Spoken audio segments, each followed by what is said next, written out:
ದೆಹಲಿ ನಗರದಲ್ಲಿ ತುಪ್ಪದ ವ್ಯಾಪಾರ ಮಾಡುವ ಇಬ್ಬರು ವರ್ತಕರಿದ್ದರು. ಅವರಿಬ್ಬರ ಅಂಗಡಿಗಳು ಒಂದಕ್ಕೊಂದು ಹತ್ತಿಕೊಂಡು ಇದ್ದವು. ಒಮ್ಮೆ ಒಬ್ಬ ವರ್ತಕನು ಇನ್ನೊಬ್ಬನ ಬಳಿ 1,000 ಚಿನ್ನದ ನಾಣ್ಯಗಳನ್ನು ಸಾಲವಾಗಿ ಪಡೆದುಕೊಂಡ. ಆದರೆ ನಂತರ ಅದನ್ನು ಹಿಂದಿರುಗಿಸಲು ನಿರಾಕರಿಸಿದ. ಎರಡನೆಯ ವರ್ತಕನು ಅಕ್ಷರನ ಆಸ್ಥಾನಕ್ಕೆ ಹೋಗಿ ದೂರಿನ ಅರ್ಜಿ ನೀಡಿದ. ಚಕ್ರವರ್ತಿಯು ಈ ಮೊಕದ್ದಮೆಯನ್ನು ಬೀರಬಲನಿಗೆ ಒಪ್ಪಿಸಿದ. ಬೀರಬಲ್ ಇಬ್ಬರೂ ವರ್ತಕರಿಗೂ ತಮ್ಮ ತಮ್ಮ ಹೇಳಿಕೆಗಳನ್ನು ನೀಡಲು ಹೇಳಿದ. ಫಿರ್ಯಾದುದಾರ ಹೇಳಿದ, ಈ ವರ್ತಕನು ನನ್ನ ಬಳಿ 1,000 ಚಿನ್ನದ ನಾಣ್ಯಗಳನ್ನು ಸಾಲವಾಗಿ ಕೇಳಿ ತೆಗೆದುಕೊಂಡನು. ಈಗ ಅದನ್ನು ಹಿಂದಿರುಗಿಸಲು ನಿರಾಕರಿಸುತ್ತಿದ್ದಾನೆ. ಪ್ರತಿವಾದಿಯು, ಇಲ್ಲ ಮಹಾಪ್ರಭು, ಇದು ಸುಳ್ಳು. ಈತನಿಗೆ ನನ್ನನ್ನು ಕಂಡರೆ ಅಸೂಯೆ. ಆದ್ದರಿಂದ ನನ್ನನ್ನು ಸುಳ್ಳು ಮೊಕದ್ದಮೆಯಲ್ಲಿ ಸಿಕ್ಕಿಸಿ ಹಾಕಲು ಪ್ರಯತ್ನಿಸುತ್ತಿದ್ದಾನೆ ಎಂದನು.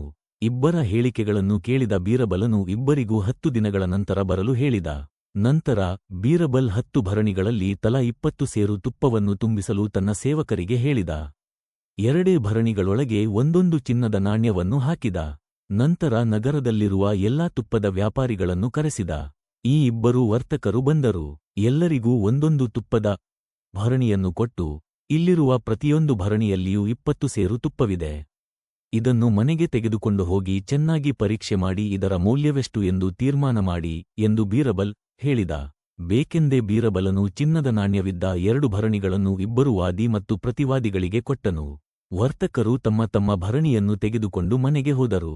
ನಂತರ ಅವರು ತಮಗೆ ಸಿಕ್ಕಿದ ತುಪ್ಪವನ್ನು ವಿವಿಧ ರೀತಿಯಲ್ಲಿ ಪರೀಕ್ಷೆ ಮಾಡಿ ಅದರ ಮೌಲ್ಯವೆಷ್ಟೆಂದು ತೀರ್ಮಾನಿಸಿದರು. ಈ ಇಬ್ಬರು ವರ್ತಕರಿಗೆ ಅವರ ಭರಣಿಯಲ್ಲಿ ಚಿನ್ನದ ನಾಣ್ಯ ಸಿಕ್ಕಿತು. ದೂರು ಸಿಕ್ಕಿತು. ದೂರು ನೀಡಿದ ವರ್ತಕನು ಪ್ರಾಮಾಣಿಕನಾಗಿ ಚಿನ್ನದ ನಾಣ್ಯವನ್ನು ಹಿಂದಿರುಗಿಸಿದ. ಆದರೆ ಇನ್ನೊಬ್ಬ ವರ್ತಕನು ತುಪ್ಪದಿಂದ ಚಿನ್ನದ ನಾಣ್ಯವನ್ನು ಹೊರಗೆ ತೆಗೆದು ತನ್ನ ಮಗನಿಗೆ ಕೊಟ್ಟ. ನಿಗದಿಯಾದ ದಿನ ಎಲ್ಲಾ ವರ್ತಕರು ತುಪ್ಪದ ಭರಣಿಗಳನ್ನು ತೆಗೆದುಕೊಂಡು ಅಕ್ಷರನ ಆಸ್ಥಾನಕ್ಕೆ ಬಂದರು. ಬೀರಬಲ್ ಬಹಳ ಎಚ್ಚರಿಕೆಯಿಂದ ಪ್ರತಿವಾದಿ ವರ್ತಕನ ಭರಣಿಯನ್ನು ಪರೀಕ್ಷಿಸಿದ. ಅದರಲ್ಲಿ ತುಪ್ಪದ ಪ್ರಮಾಣ ಕಡಿಮೆಯಾಗಿದ್ದನ್ನು ಗಮನಿಸಿದ. ವರ್ತಕನನ್ನು ಇದರ ಬಗ್ಗೆ ಕೇಳಿದಾಗ, ತುಪ್ಪ ಬಿಸಿಯಾದ ಕಾರಣ ಅದು ಕಡಿಮೆಯಾಗಿದೆ ಮಹಾಪ್ರಭು ಎಂದನವನು. ಹೌದೇ? ಹಾಗಾದರೆ ಉಳಿದ ವರ್ತಕರ ಭರಣಿಯನ್ನು ಪರೀಕ್ಷಿಸಿ ನೋಡೋಣ, ಬೀರಬಲ್ ಹೇಳಿದ. ನಂತರ ಒಳಗೆ ಹೋಗಿ ಸೇವಕನ ಬಳಿ, ಈ ವರ್ತಕನ ಮನೆಗೆ ಹೋಗಿ ಆತನ ಮಗನ ಬಳಿ ಭರಣಿಯೊಳಗೆ ಸಿಕ್ಕಿದ ಚಿನ್ನದ ನಾಣ್ಯವನ್ನು ತೆಗೆದುಕೊಂಡು ಬರಲು ಹೇಳು ಎಂದ. ಸ್ವಲ್ಪವೇ ಹೊತ್ತಿನಲ್ಲಿ ವರ್ತಕನ ಮಗ ಚಿನ್ನದ ನಾಣ್ಯವನ್ನು ತೆಗೆದುಕೊಂಡು ಆಸ್ಥಾನಕ್ಕೆ ಬಂದ. ಬೀರಬಲ್ ಆತನ ಬಳಿ, ತುಪ್ಪದ ಭರಣಿಯಲ್ಲಿದ್ದ ಇನ್ನುಳಿದ 4 ನಾಣ್ಯಗಳು ಎಲ್ಲಿ ಎಂದು ಕೇಳಿದ. ನಮಗೆ ಭರಣಿಯಲ್ಲಿ ಒಂದೇ ನಾಣ್ಯ ಸಿಕ್ಕಿತು, 5 ಎಂದು ಮಗ ಹೇಳಿದ.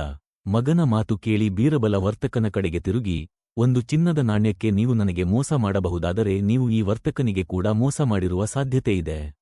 ಇದರ ಬಗ್ಗೆ ತಾವೇನು ಹೇಳುವಿರಿ ಎಂದು ಕೇಳಿದ. ವರ್ತಕನಿಗೆ ತನ್ನ ತಪ್ಪನ್ನು ಒಪ್ಪಿಕೊಳ್ಳದೆ ಬೇರೆ ದಾರಿಯೇ ಇರಲಿಲ್ಲ. ಆತ ಬೀರಬಲನ ಎದುರು ಮಂಡಿಯೂರಿ ಕುಳಿತು ಕ್ಷಮೆ ಕೇಳಿದ. ನಂತರ ವರ್ತಕನ ಬಳಿ ಸಾಲವಾಗಿ ತೆಗೆದುಕೊಂಡಿದ್ದ 1,000 ಚಿನ್ನದ ನಾಣ್ಯಗಳನ್ನು ಹಾಗೂ ಬೀರಬಲ್ನ 1 ನಾಣ್ಯವನ್ನು ಹಿಂದಿರುಗಿಸಿದ.